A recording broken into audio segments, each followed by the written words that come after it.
where do I go when I need that last revolutionary shit? Enrico Malatesta, motherfucker. There are 3 volumes that I am currently aware of. Life and Times, The Anarchist Writings of Enrico Malatesta, PM Press. The Method of Freedom, an Enrico Malatesta Reader, AK Press. The Complete Works of Malatesta, a long and patient work, Volume 3 of 10. For some reason, these motherfuckers put out Volume 3 first, and it's the only one out so far. Can't wait for the other. Why you want to fuck around like a fake-ass message? Get out there and read some fucking Malatesta already. Fuck off. Everybody's canceled, including you. Cheers, man. From dehumanization to arms production, for the benefit of a nation or its destruction. Power is power, it's the law of the land. Those who live for death will die by their own hands. Life is no ordeal if you can come to terms. Reject the system which dictates the norm. From dehumanization to arms production, for the benefit of a nation or its destruction. It's your choice, peace or annihilation. Hey fam, welcome to Punks in Progress. I'm Reverend Aaron. This here's Crucifix. The album is called Dehumanization. Side 2 here. Don't mind that, that's just some bullshit that Jimmy Crucifix wrote on there.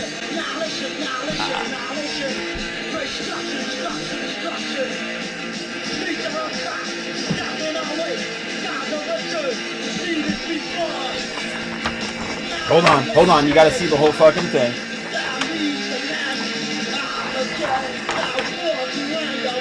Over this way.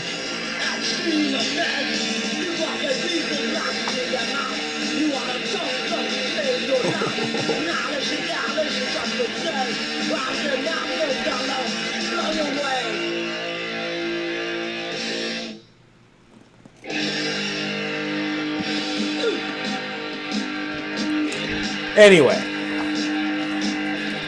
thank you for indulging me showing off my record. It's one of my favorite things to do. Dude, I fucking love my records. I love fucking sharing my vinyl with you guys. Seriously, it's one of the things I look forward to most when I do these things. But today, on Punks for Progress, I definitely want to talk about this conversation industrial complex some more, man. Like, for real. We're gonna get into it. Oh god. And I just put up a video all about this and the DSA on class reductionism and all this stuff, which has just been a hashed out argument all over the conversation industrial complex. Like, it's already been totally chugged through that mill. And so I'm not gonna necessarily talk about class reductionism, but I'm gonna use the online sort of conversation about class reductionism to illustrate the very real scourge, this new burgeoning thing, the fucking conversation industrial complex. Now, I don't know if it's a new thing, but the concept's kind of new to me. I first heard the term from my comrade Pinko the Bear. And I've been mildly stuck on it ever since, becoming increasingly more so. And we're going to get all into that, and I have some real further insights far beyond the things I tried to express in the last report. But one of the things I also want to start doing on these is I want to start reading some from this. So this is Malatesta. It's volume 3 in the Complete Works. Now there's literally only volume 3, and they just put out volume 4. It's going to be a 10-part series. For some reason they started with volume 3, and which is this. It's AK Press. But they also have volume 4 out. Now look, the first part of this, the whole first section of this book is anarchism and parliamentarism. And it's a whole bunch of essays on his thoughts on the two. And I just think they're super relevant to what is going on right now. And I think you don't necessarily have to be an anarchist. You could be a socialist of any, communist, whatever. Appreciate the essays in here. He called himself an anarchist. Hey! My creature is tearing apart envelopes. Anyway. But just because he declared himself an anarchist, it's not like he's over here, he's speaking from a truly revolutionary socialist perspective. And let me read you a little bit of what it says here on the back. So, 1853 to 1932 is Enrico Malatesta, 1853 to 1932, is a principal figure of Italian and international anarchism. His 60-year militancy, much of it spent in exile or in prison, stretched from the foundation of the anarchist movement in 1872 to just before the Spanish Revolution. He has written bestsellers of anarchist literature, such as Between Peasants, Anarchy, and At the Cafe. However, his evolving anarchism, pragmatic, theoretically coherent, and as relevant today as it was a century ago, is best illustrated by the myriad of articles scattered in the anarchist press and collected for the first time in these collected works. This volume focuses on the crucial years in Enrico Malatesta's life when he returned to Italy from his London exile to elaborate his ideas in the columns of L'Agitazione, responding to what he saw as the unrealistic insurrectionism and isolation into which anarchism had fallen. Malatesta advocated, quote, a long and patient work to prepare and organize the people, unquote, through which anarchism would operate in broad daylight to entrench itself in the workers' movement. Now, the essays I'm going to read, this won't be tedious, I promise, fam. They're short. They're like a page or two. And I think it's kind of staggering how relevant they are to precisely what we're experiencing today. So this is the first essay. Again, this is from the, it's broken down into a number of sections, but this is the first, section 1, Anarchism and Parliamentarism. It's titled Socialists and Elections, a Letter from E. Malatesta. Translation from, I'm not reading that, the original Italian. But from London, Enrico Malatesta II presumes upon Massagero's hospitality in order to reply to Saverio Merlino's letter published in our January 29 issue. London, February 2nd, 1897.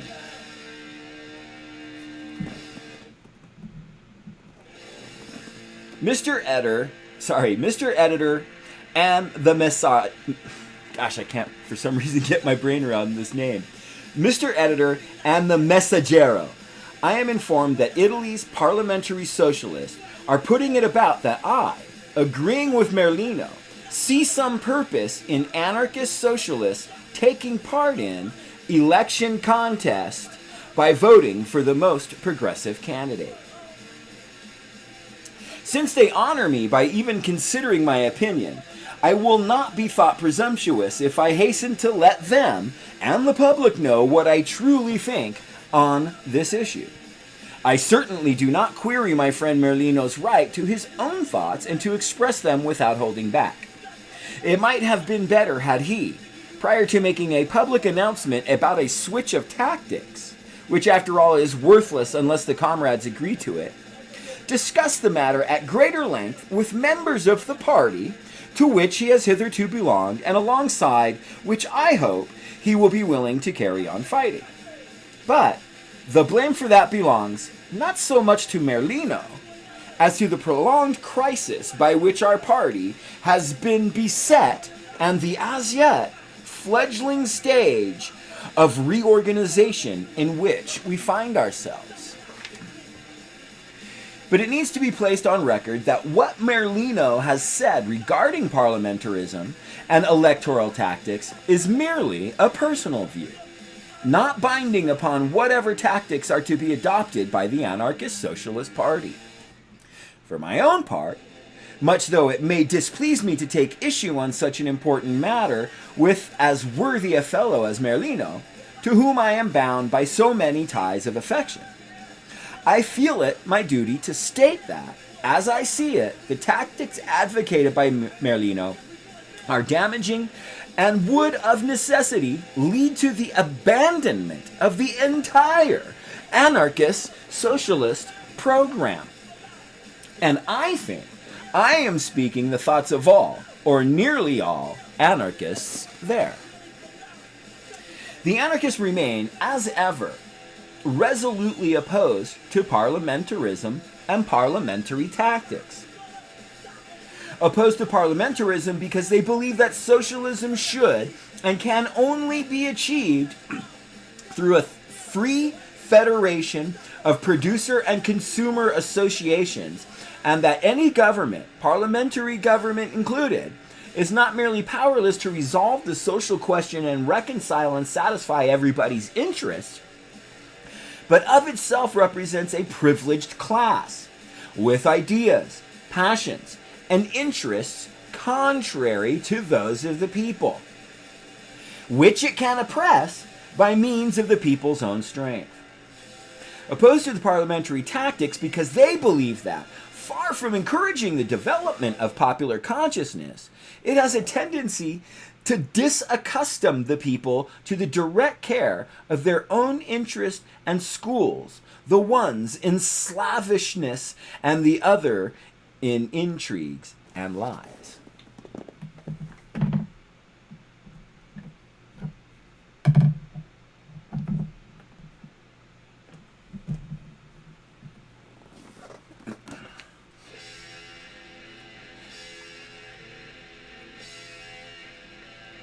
Far be it for us to ignore the importance of political freedoms, but freedoms are only secured once the people have shown themselves determined to have them. And once obtained, they endure and have value only until such time as governments feel that the people would suffer their being abolished.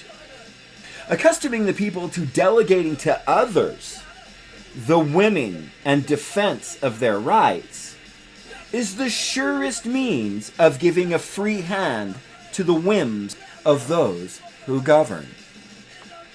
True, parliamentarism is better than despotism, but only if it represents a concession granted by the despot out of fear of worse. Given a choice between a parliamentarism embraced and boasted and a despotism forcibly thrust upon minds that cry out for redemption, despotism is 1,000 times better. I am well aware that Merlino places small store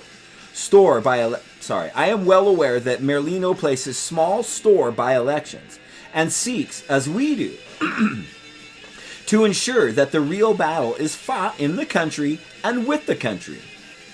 But, for all that, the two methods of struggle do not go together, and whoever embraces them both inevitably winds up sacrificing any other consideration to the electoral prospect. Excuse me. Experience proves as much, and the natural love of the quiet life explains it. And Merlino demonstrates that he appreciates that danger when he says that the anarchist socialists need not stand candidates of their own, since they do not aspire to power and have no notion what to do with it. But is that a tenable position? If good can be done through Parliament, why others and not ourselves? When we reckon we know better than the others. If we do not aspire to power, why would we help those who do? If we have no idea what to do with power, what would others do with it? Others, other than wield it to the people's detriment. Let Merlino be assured on this point. If we tell people today to go out and vote, tomorrow we will be telling them to vote for us, in which we would be logically consistent. But that as it may, if it were up to me to give someone advice about voting, I would promptly advise them to vote for me, since I believe, and I am probably wrong here, but to err is human, that I am as good as anyone else, and am perfectly certain as to my honesty and steadfastness. To be sure, with the considerations above, I have not said everything that needed saying, but I would be loath to presume unduly upon your space. I shall explain myself more fully in a related article, and I hope, also, that some collective act will be forthcoming from the party to reaffirm the anarchist socialists' anti-parliamentary principles and abstentionist tactics. In the hope that you will find this letter useful in informing the public about the stance that will be adopted by the various parties in the coming elections, and that you will therefore be willing to publish it, my thanks to you in anticipation, Enrico Malatesta, 112 High Street, Islington North, London. I really like, if we, no, is that, I want to make sure that's the right, yeah, if we do not aspire to power, why would we help those who do? If we have no idea what to do with power, what would others do with it, other than wield it to the people's detriment? 1897, fam.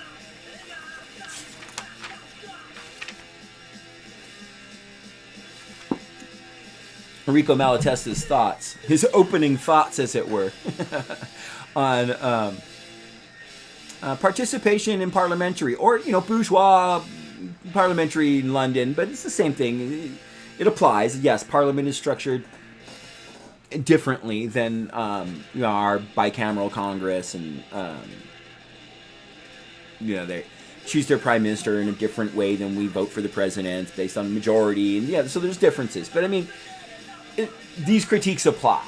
It's the same class of people that embody Parliament and Congress in Washington, right? And, I used to say, when I first, came to grips with realizing that anyone who decides to become a cop is a piece of shit, for making that decision, reaching that decision alone, going, hey, I think I want to be a cop, that you have to be a piece of shit to make that decision. And why I say that is because it's a power trip. I don't give a fuck. I mean, even, not everyone that decides to be a cop does it for racist reasons, but you can't be a cop and not uphold racism. But whether going into it with racist intent or not, it's about believing wholeheartedly that there should be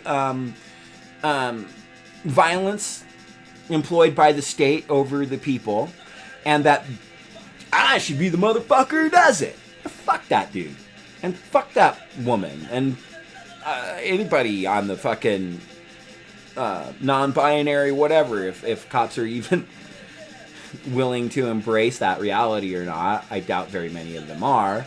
I know the cops in my town are routinely harassing and arresting a local trans woman for fucking stupid bullshit ass reason, like jaywalking and shit, because she regularly gets out in defense of Black Lives Matter and makes a bit of a trans spectacle of herself on the street, which is fucking amazingly cool, and they can't fucking handle it. Anyway, I digress, but it does sort of essentially apply to those that want to see power too. Now, not everyone that goes into power. Look, while I still disagree fundamentally with the, focusing all of your socialist attention and efforts onto, bourgeois politics, I don't hate on someone like AOC. She's not an anti-capitalist. We're not on the exact same team. But the reason I bring her up is because I don't think she's there to, yield power over people and fuck with people, despite what Fox News says 29 hours a day. I mean, they literally pack in an extra, 5 hours into a day just to talk shit about Ocasio-Cortez and fearmonger people about her. To the point where your average Fox viewer thinks she's just a stupid person. All politics aside, they think she's a stupid person. They literally believe that shit. And, however you feel, I feel, or they feel about her politics, she's clearly not a stupid person. She's fucking quick, man. Dude. But, so there can be exceptions to to the power tripping motherfucker that wants to get up in parliamentary bourgeois politics, right? But you'll see in Vote What For, if you read that essay, or I did a full transcript of it. There's like an audio book of it, video version audio book of that essay, where it really breaks down this argument about, okay, like this notion of, well, let's get one or two socialists into parliament, and then that'll, carve the way to get 3, and then 5, and then 10, and then 12, and so on, right? And really what it amounts to is you expending a lot of effort towards getting maybe one more or two more. Like, yeah, there's the squad, and then there's shit. I forgot the woman who was just elected that progressives are really stoked on. God damn it. Anyway, that's one more person, and that's fucking fantastic. There is another person to add to the quote unquote squad that actually kind of genuinely gives a shit about people, man. And these policies, these Green New Deal and Medicare for All and stuff, that'll help alleviate the suffering of a lot of people. I don't know, the Green New Deal seems like something we might probably need to do for the planet or whatever, but probably just end up being a fucking NGO nightmare and profit-making fucking scheme in the end anyway, once it gets all watered down and jam-packed with fucking, pork and all this other shit that they'll pile on to the fucking New Deal to make sure that all these same industries continue to profit, right? And it'll be, the squad and maybe 2 more senators that are fighting against it, and they're gonna lose. I mean, God, that sounds so fucking defeatist, but it's like, this has been the argument for decades. You got, okay, like, look, sure, FDR pulled off a version of it, right? But there's nobody in Biden and Kamala ain't even going to come close to doing what FDR did. And I'm not sitting here trying to praise on FDR. Don't get it mixed up, because what he did is he averted an anti-capitalist revolution. That's what he did. Okay? He saved capitalism, fam. And voting socialists into parliament is not going to save capitalism this time. One, we're nowhere close. I mean, Bernie had a chance to fend off capitalism's collapse for a minute and get some policies in that might help people, but really capitalism is just going to collapse regardless. We're not going to be able to vote away this final demise, which is clearly what's happening all over the world. And that's why all this authoritarian fascism is being rolled out, because capitalism knows it's falling apart. People are really waking up and seeing the rot that was always at it, that was born out of its core, that, it was born rotten from its core, right? It didn't take time to become disease. It's just, there's been all this, smoke and mirrors and all this just oppression and all this, all the scapegoating and all the divisiveness and the dividing people down conservative and liberal imaginary fucking political lines so that they stay divided. All this stuff. All the mass fucking media campaigns, that fucking conversation industrial complex we're going to talk about in a minute. All this stuff has been put in place for the purpose of maintaining capitalist imperialist status quo, right? But at some point, all these little things that they keep trying to throw on top of it, they lose their fucking gloss. They lose their cohesion. It's not sustainable, right? And the proof is, take a look around. COVID is ripping off any illusions of a facade that may have remained, that capitalist ruling class, no, that their fucking time is done. It's falling apart. It's going to fucking collapse. We need to be getting involved with organizing with other people in organizations, in collectives, in communist parties, in a group you start with your other socialist comrades, whatever the case may be, mutual aid networks, starting Food Not Bombs. Because it's these networks, it's these types of affinity groups, it's these type of organizing bodies that will sustain humanity through the collapse of capitalism. This is a band called Rudimentary Peni. A lot of people call it Corpus Christi, but it's really the EPs of RP. I used to have the original. This is a gatefold, or, this is, because it didn't originally, I don't have the original anymore, but this is, anyway. It's still a British import, but it's not the original one. It's not the original press. Sounds exactly the same as the original press, though.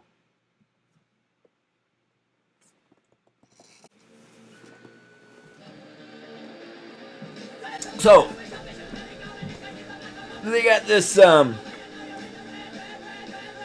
hope you enjoyed that, Enrico Malatesta. Not too in-depth and lengthy. It just seems like a cool way to start out and set the tone and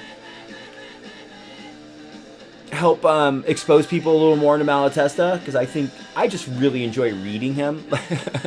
Especially if I do something like go to a Bernie rally or like do something that's connected to some type of bourgeois parliamentary politics. It's like I come home and like wash off the grime with reading a little bit of Malatesta. But I want to talk about this conversation industrial complex, right? So I had done this video that's up now. It's fake ass leftist grift of the conversation industrial complex. Where I really dived into the whole bullshit, maddening fucking debate over the very real concept of class reductionism.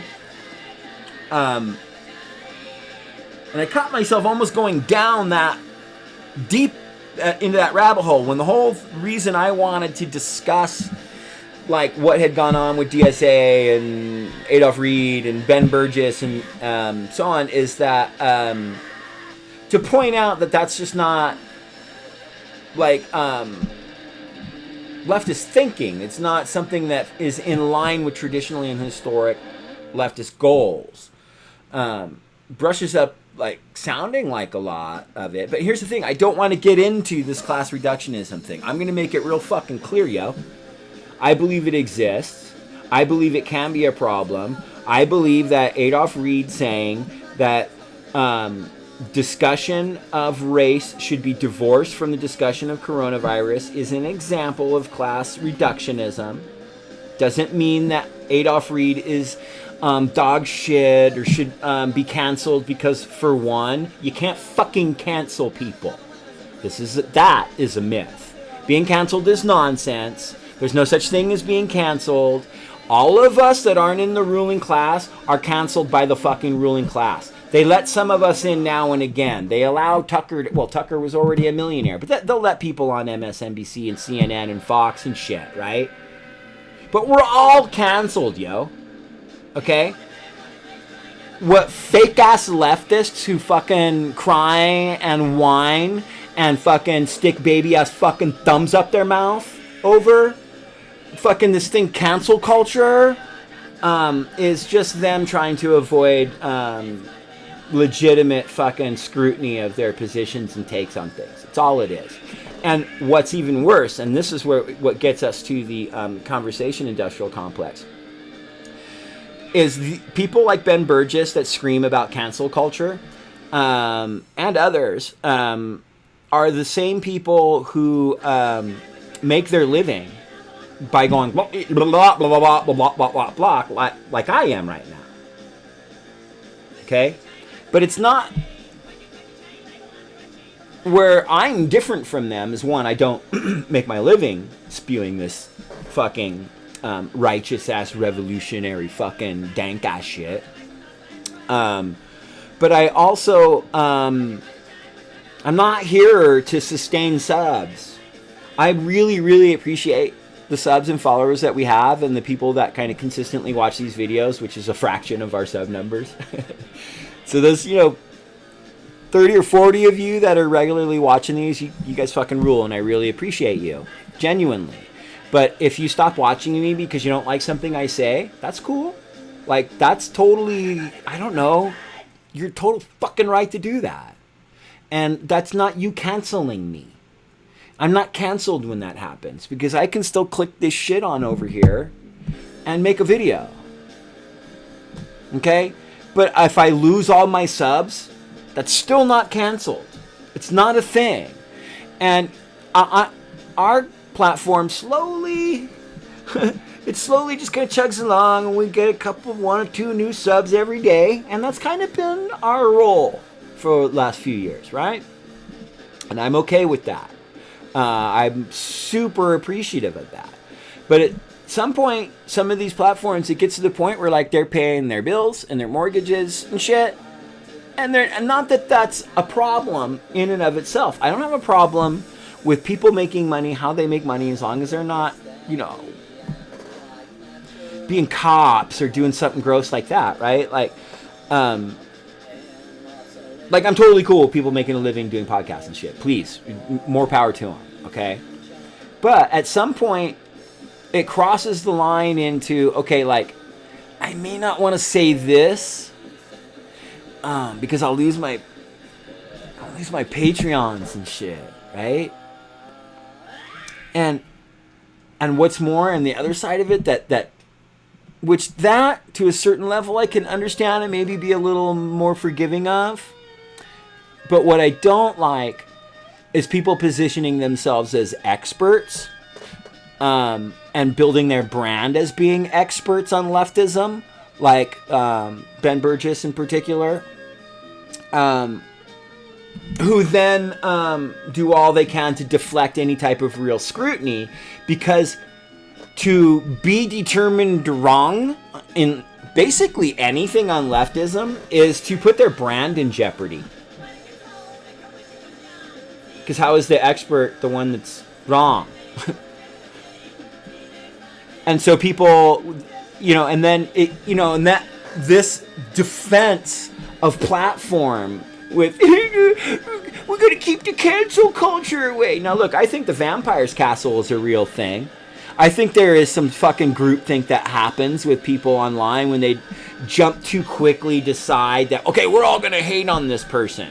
Again, they have the right to do that, and they didn't cancel. When the Vampire's Castle picks someone and they all fucking mass fucking unsub or whatever it is they do, and they all have big long thread talks about how awful that person is, that's also not being canceled. If that happens to you, that's shit and it sucks. And I've had it happen, and probably compounded by about 10 in my life. But I still don't know that I've been canceled other than by the capitalist ruling class. But yeah, cry about this goddamn fucking cancel culture, when really what it is, or labeling class reductionism as a myth.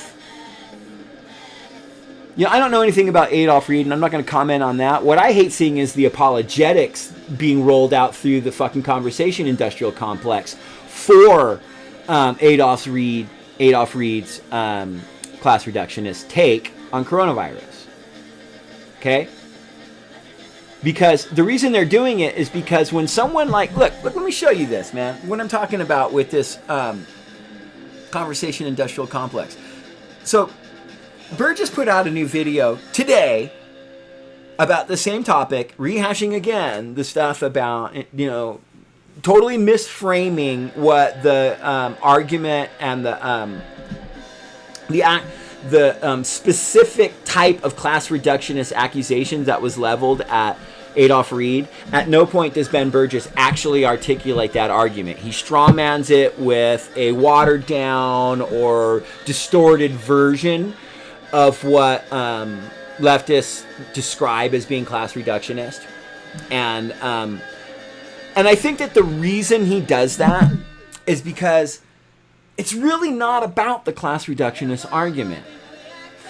It's that Ben Burgess, who is trying to build, I know I'm singularly focused on him, okay, but like, he's such a perfect example of this phenomenon, and that ties into so many different sort of intersections of fucking wrong, fake ass leftism. And he fucking, told me I was stupid and have half a brain because I called him on this shit, and I'm not over it. And I think more people need to call him on his shit, especially when his thing is give him an argument. And that he completely avoided one, told me I had half a brain, and fucking blocked me. As he fucking cries about cancel culture, this motherfucker. I mean, he cancel cultured me, right? So I'm focused on you, Holmes. Get over it. But anyway, it's like, the whole reason that he wants to dive deep down this fucking class reductionist discussion is because he sees within it the potential for people to mass exodus from a platform and not donate money anymore. If we allow people to say, hey, I'm not going to listen to Adolph Reed anymore for any reason, that could potentially mean that Ben Burgess is at risk of people saying, you know what? I don't want to fucking listen to Ben Burgess anymore, let alone send him money, let alone donate to his whatever or buy his books. And I think another reason why it's so gross to me is because Ben would be absolutely fine if all that happened. Can make not a fantastic living, but he can survive definitely as a professor of logic. But instead of, but he loses sight of his logic and he violates his own fucking rules of logic that he teaches in the classroom when he gets out here and tries to defend this bullshit. Strawmans the shit out of people. But anyway, he puts out another video on this, and I'm like, I'm gonna fucking do it. I'm going down another Ben Burgess video fucking thing. But I was like, you know what? I know that this conversation's been going on. I don't pay that much close attention to BreadTube and shit. But I'm like, maybe I should take a look at what these other people have been saying, right? So I just went onto YouTube and typed in class reductionism. And this is what comes up. You got this fucking... Dude, there is so much. Okay, like, somehow, totally fucking, I don't understand how, but Vaush is right on this one. I think, let's just be real fucking, I'll be real straight up like this on this one. Vaush is a fucking windbag. Vaush is trash. Vaush doesn't read. He doesn't know shit. He looks at fucking social media and forms an aggregate opinion of things and talks mad shit. And he also fucking doesn't take criticism very well and loses his fucking mind and gets really irrational when people call him on his shit. And to him, it's all about winning some shit and being right because that's his fucking brand is I'm the edgy guy, donate to my Patreon, motherfucker. Okay? But for some reason, so anyway, that's fuck Vaush. Don't waste time with that dude. Don't. But for some reason, he pulled Broken Clock, right twice a day on this class reductionism stuff. But,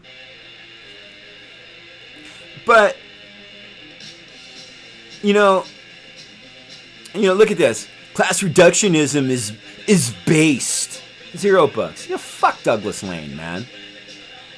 It's not something to be made a mockery of. It's not based. Because you think you're fucking edgy and shit and terrified of being fucking, subjected to your fucking imaginary fucking delusions about cancel culture. But this is their bread and butter. Class reductionism has become a topic that they're getting a fucking shit ton of clicks on. Fucking surf times. Why waste your time with those fucking liberals, dude? Class reductionist left or nothing burger drama clickbait. Yeah, fuck off. Donate to my Patreon though. Don't forget to like and subscribe, right? Aaron looks like he got it right. That's kind of doesn't really surprise me. I generally like Aaron. I don't know why this Thought Slime video popped up. That's actually a fucking fantastic video. God, dude. Just on a side note, that Maupin motherfucker, he blocked me like 3 years ago. Because I so respectfully like disagreed with him and just said like, wait, what?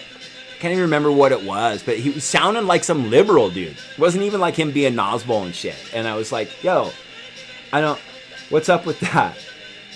Caleb, like, I don't understand, clarify. And he's like, I don't know why you're attacking me. And I'm like, I wasn't. I was literally asking for clarification. I'm like, oh, now I get that your position is fucked. And like, so I'm like, whoa, is your position this or that? I wish I could remember the basis of it. But anyway, he fucking blocked me. So it was nice to see, you know, him kind of get his recent comeuppance. But you know, I know, yeah, non-compete got it right. Luna and EJ are going to get it right, of course, on class reductionism. But here's the thing. It just goes on, and it's not going to stop because I'm not going to... Look, man. I'm not going to accuse the people who I clearly just said got it right, other than Bausch, of necessarily being the conversation industrial complex. But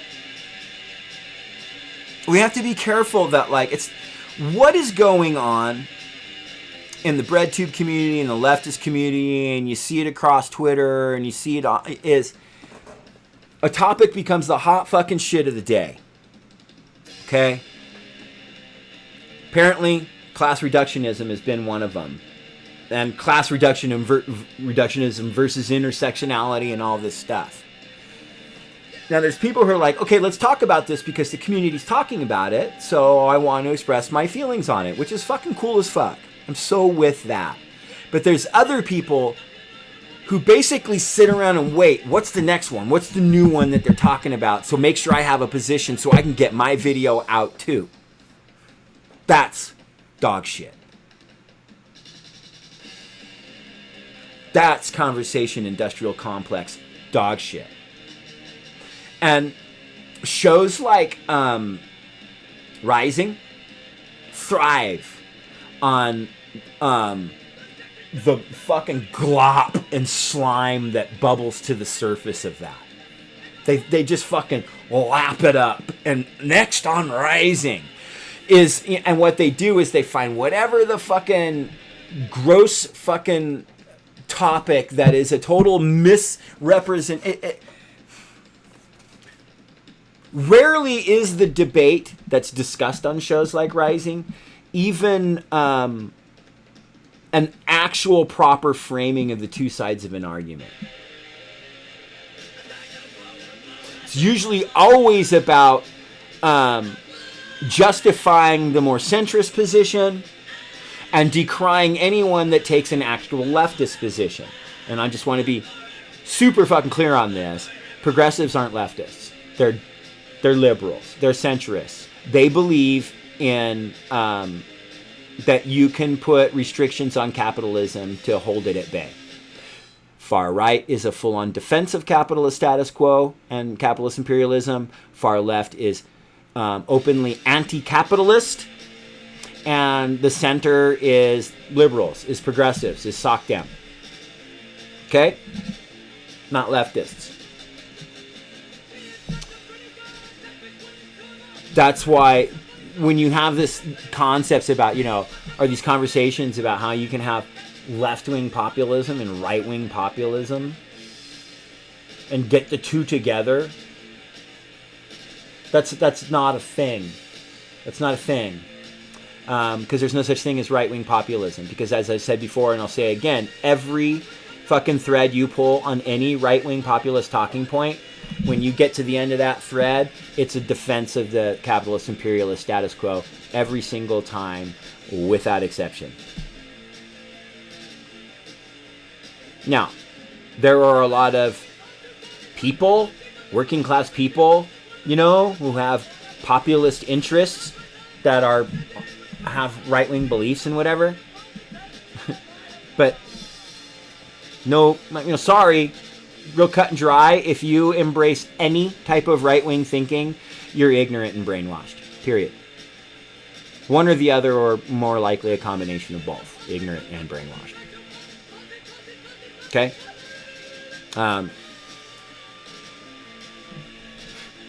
If you're not anti-capitalist, you're not understanding the nature of the issue.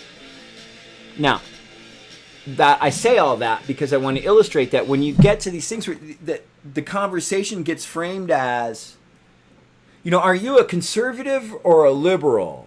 Right? That was the old one. Now we're starting to talk about leftism more, and people are starting to learn more about what that is, thankfully. But like, it used to always be, are you conservative or liberal? And that was the only choices you had.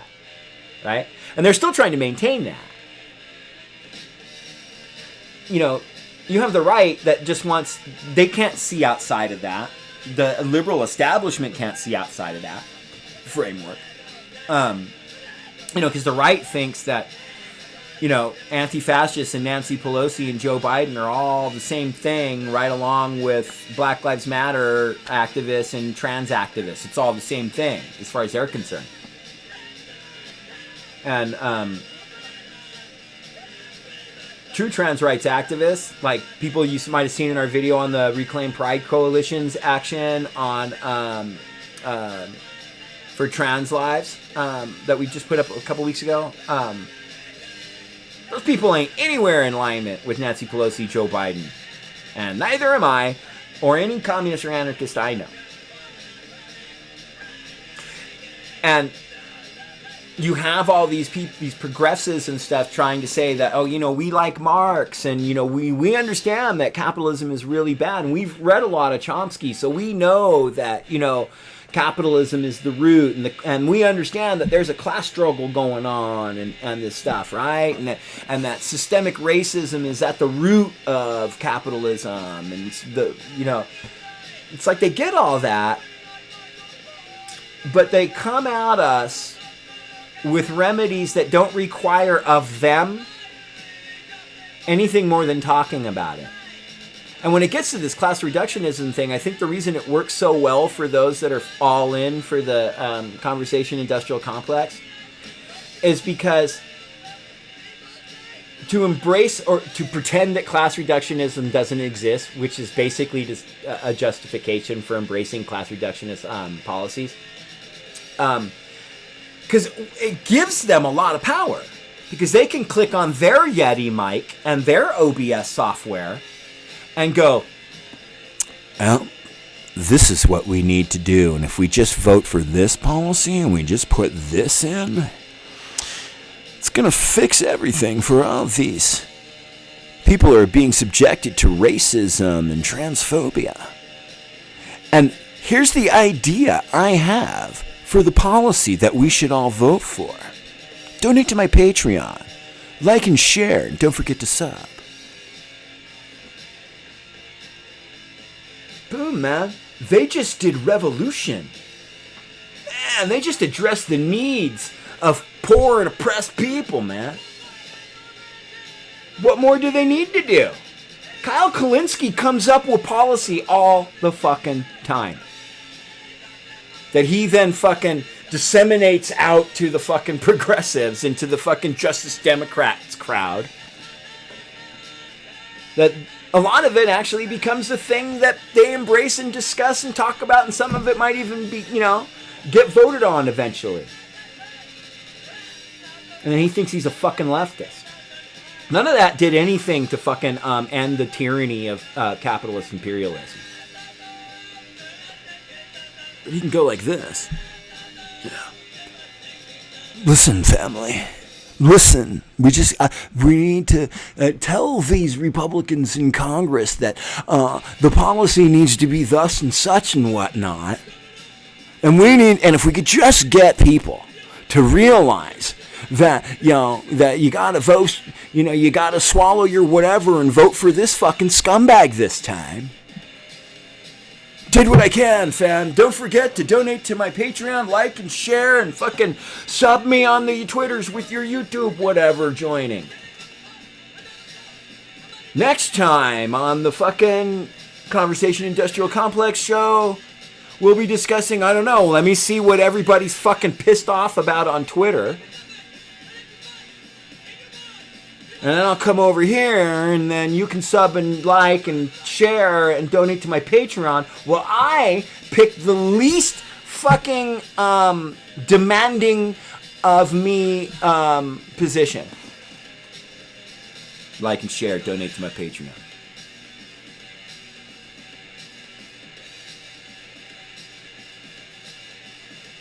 Again, I don't have any problem with donating to people like Luna Oi, or to I don't know if Black Red Guard has a Patreon or not. You know, I don't have a problem with these people like being compensated for their efforts and stuff, right? It's not that I have a problem. It's you know, one of the reasons I don't always agree with Black Red Guard, but I really like a lot of it. Most always what he puts up, I'm really appreciative of. I'll give you an example. He posted something on Boomer Book about, let's just face it, hip-hop is more revolutionary than hardcore.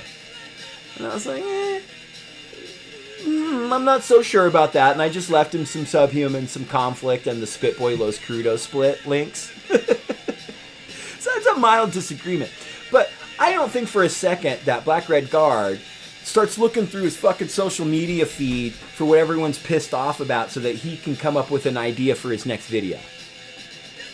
I think when he comes across something that he feels is relevant for people seeking real revolution, he clicks on the fucking camera and he takes the time to articulate the position on it. You know, and I think that there's a number of people who openly ask for. I think that EJ and Luna have that tendency. They're like that. You know, but I think shitheads like Peter Coffin. Yeah, I said it. Fuck you, you fucking douche. I think that they come social media for the next hot topic to make their video on. And whatever, they can do that. But they have nothing of substance to offer me in terms of like leftist narratives and understanding and evolving and advancing leftist conversation and understanding. And oddly enough, he's wrong on class reductionism and he cries about fucking cancel culture. And again, I think this class reductionism thing, it's selfish. It's self-centered. And because look, just really quickly. So people who are critical of class reductionist policies, we believe that in order, you have to, one, definitely understand that systemic racism is fucking real, that capitalist imperialism thrives on it as a core central organizing principle, patriarchal racism, homophobia, all anti-indigenous policies. All of this is tied in to maintain to what sustains and what sustains capitalism, right? So you have to understand that first, and accept that yeah, of course that's a reality, and then. Second, you have to understand and come to really understand definitively the disposition of those most adversely affected by it. But it's not just those most adversely affected by it. You need to understand everyone's individual disposition under this capitalist imperialist tyranny. Because it's the national question. Everyone's individual lived experience is going to be unique. And I'm going to put on anti-scrunty faction. It's a three-piece all-girl hardcore band from, I believe they were from Tucson. This album's like 83, 82, 83, something like that. Flipside Records. But yeah, that national question is about understanding that it's about, one, understanding the broad macro perspective and the individual perspective. And in coming to understand that, each individual perspective, then is how you gain the macro understanding in a richer and fuller way, which gives you the ability to properly address the needs. And again, so any argument that frames any leftist as coming from any other position than that is someone you should be very suspect of. Anyone espousing an argument that paints leftists that are critical of class reductionism, and this is why I hate this class reductionist topic so much.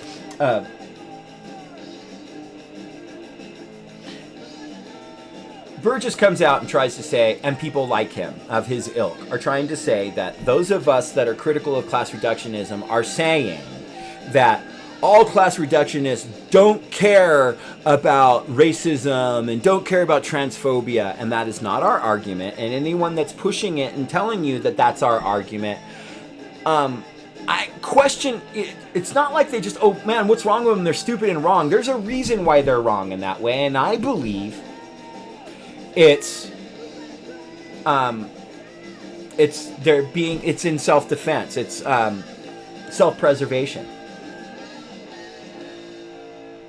Because again, they want to be able to get you to donate to their shit. Well, and all they have to do is click on a mic and think of a few ideas, study a couple books.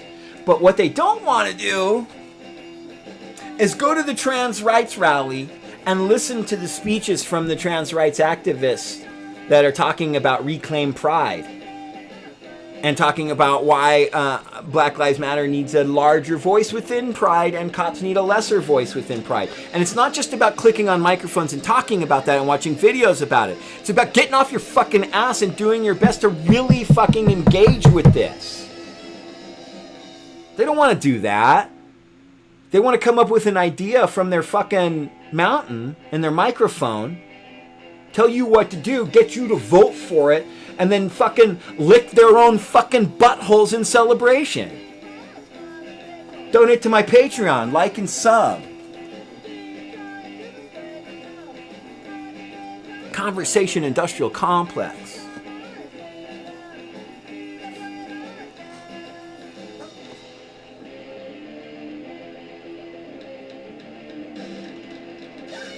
There's going to be overlap. The conversation industrial complex is going to touch on topics that leftists should be discussing. That's going to happen. But I think it's important, and you'll do yourself such a genuine service if you ask yourself when you're clicking on YouTube or Twitch, what's their motivation? What's their motivation in talking to me right now? What do they get out of it?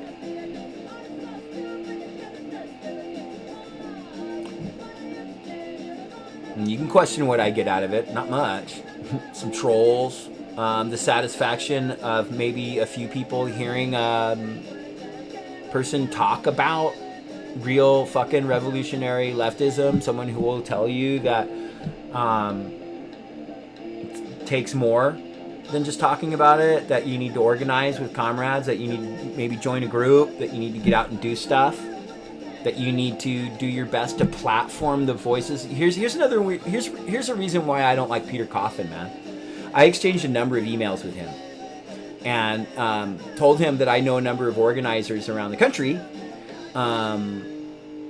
that are consistently working on different street actions and demos and forums and stuff that could really use a boost for their actions. And maybe you could utilize your big giant platform that you get all these donations from Patreon on, I don't know, to take, half an hour out of, a week to platform one of these people and get some attention to their thing. And he was like, oh yeah, that's great. And he was all about it. What do I do? And I'm like, well, we get to talking about it, and he just fucking drops off the planet.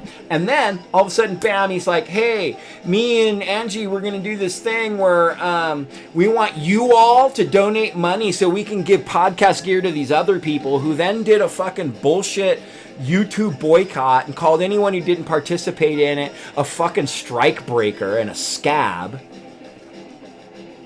That was Peter Coffin's. I don't know specifically, I can't say definitively that was his answer to me suggesting that he platformed like some Black Lives Matter and some activists and trans activists and communists and real fucking like people that do real shit.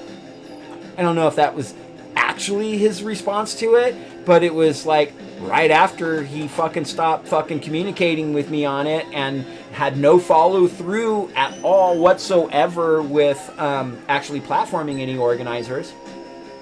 And all of a sudden he's fucking asking his followers to give their money to buy some shit for some other people. This is what I'm talking about, man. This is that. I have an idea, fam. I have an idea that's really revolutionary and leftist. Make sure you donate to my Patreon and thank me. But right now I want you to donate a little. We're going to donate a little extra to the Patreon, because I'm going to buy this other person a thing who's going to be able to come to you and click on their mic and go, hey, I've got a big idea, fam. I've got an idea that you all need to stop watching videos on YouTube for a day so that we can do this revolution. Donate to my Patreon, like and share, sub. Don't forget to sub and share.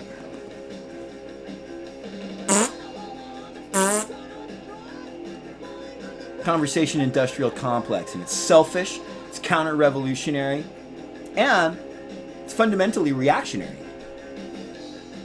Because I know we reserve reactionary for far-right fascism and stuff, and there's some good reason for that, but in truest sense, it's reactionary. Going on and just looking at what everyone's fucking screaming and yelling at the most, the thing that's creating the most division and sort of heated discussion. Ooh, that's it. That's my video, because that's guarantees you'll get a bunch of people to watch your shit if you pick whatever the latest hot fucking topic is.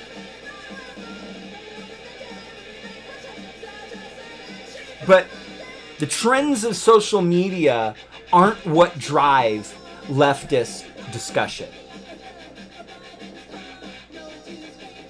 The most oppressed, fam, tend to be the people taking the most action, taking the real revolutionary organizational action that truly drives the evolution in leftist narratives and dialogues and understanding.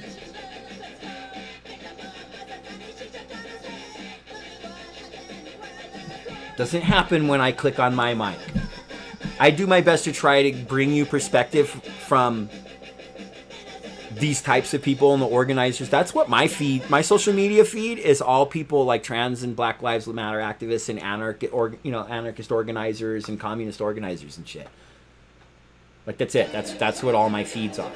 That's who I interact with. That's who I talk to. That's who I, and that's what I'm trying to bring to you, because I feel like, I actually have access to a lot of these people, and I have the gear to do this shit, and I have the will to run my mouth. Maybe I can bring some of this to you guys. That's a little different than, okay, what's everybody on Twitter talking about?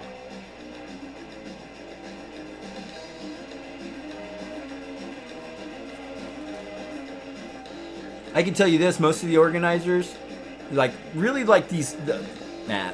mind that. I think I've kind of beleaguered it. I think you probably kind of get the point. And I've got to play you 3 fucking great records. But, yeah, the difference I think really comes down to, just because someone's talking about class reductionism, or just because someone has a bad take on class reductionism, doesn't necessarily mean they're a part of this conversation industrial complex. I think it's really determined by, one, do they consistently take the position that's sort of victim card in a way? I think that anyone espousing the fear of cancel culture is playing a victim card. And I think they're truly only looking out for themselves. Again, the vampire's castle is real. People can be way overly judgmental. That's a real thing in life. And it sucks. But cancel culture doesn't exist. Class reductionism does. And I don't think that, again, probably maybe the last thing I'll say in this, but I don't think that necessarily pointing out, hey man, your take on that is class reductionist, is calling you class reductionist. Because I don't think that there's any group of people who have said, I want to be class reductionist. That would be great. Hey, let's all be class reductionists. I think what it is it's a thread within, it's almost a sort of, in a way, a natural tendency for people to embrace a certain policy. And it's good that very adept and experienced organizers and activists have recognized this thread and given it a name. And, you know, this term's been around for a while, but like it's just starting to kind of bubble up again to the surface. But so that we can point it out and go, hey, careful, comrade. That brushes up against being class reductionist. Most serious leftists that actually give a shit about ending systemic racism and bigotry and capitalism, if another comrade came to them and said, careful, comrade, that sounds like a class reductionist policy, we would go, oh, really? Shit. Please explain to me how it's class reductionist. And then when they did, we'd go, oh. Either we'd go, oh, I see how that is, or I'd see how it isn't. Right? But to come back and go, no, class reductionism is a myth. It just doesn't even exist. It's just someone who doesn't want to be criticized for their take on a specific policy. And trust me, man, this conversation industrial complex loves shit takes. It thrives on shit takes. It's its fucking premium fuel. It's not just what's hot and divisive on Twitter. It's what's the biggest fucking potential dumpster fire. Let's talk about that. Even if they come out in the on the right side of the argument, they don't care. They don't care. To them, it's not about.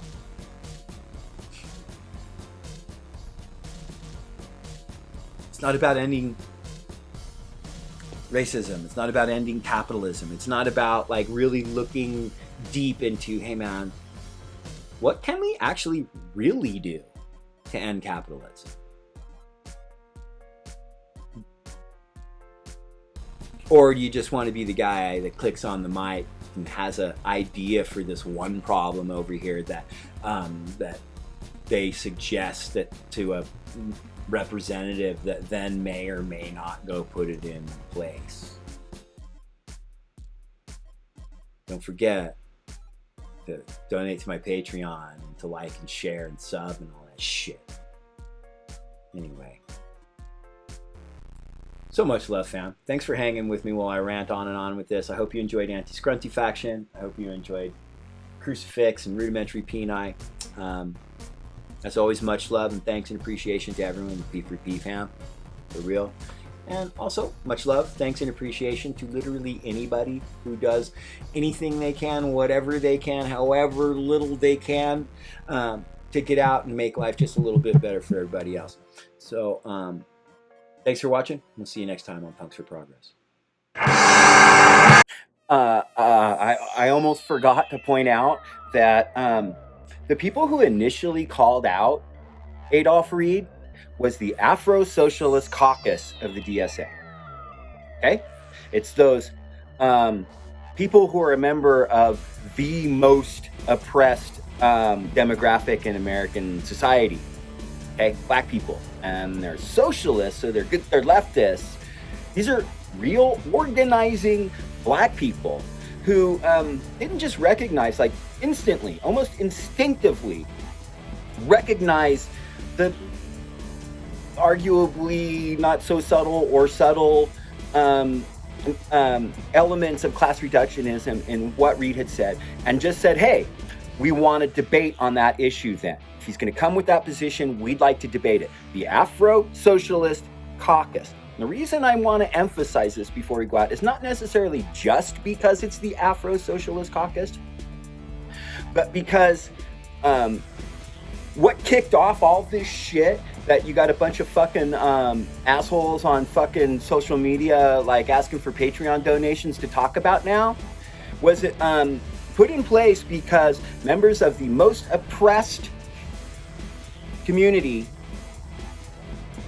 pointed out an example of some class reductionism, and now we got everybody fucking losing their mind over, no, it doesn't exist, and it exists, and black organizers were the fucking first to spot it right off the fucking bat. Listen to organizers. Listen to the most oppressed voices. They are most acutely attuned to the very subtle ways with which systemic fucking racism and capitalist imperialist tyranny can do its fucking shit. All right, fam. Sorry, I just didn't want to get out without making that point. See you next time. Fuck off. Everybody's cancelled, including you.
I have an idea, fam. I have an idea that's really revolutionary and leftist. Make sure you donate to my Patreon